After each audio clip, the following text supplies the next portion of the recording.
on, you little monkey. It's hot. You need water.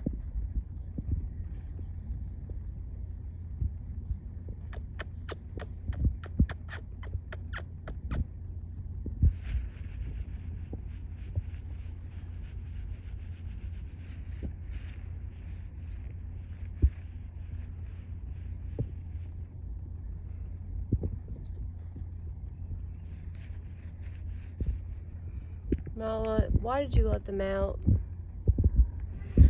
Got them all in except her. And this is what happens when the last kid does not want to come in from playing. We've been doing this for like an hour, and Pinky is the most stubborn of them all and refuses to listen. I've tried everything.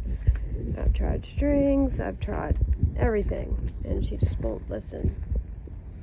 This is the closest she'll let me get, and then she's going to make a mad dash, like that. And she's panting because she obviously is hot and needs water. And because we live in a motorhome, she can climb up under it and hide. And she's tiny, so she fits inside of wheels.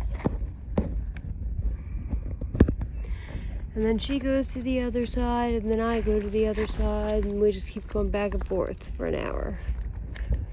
But the other 6 are inside, safe and sound.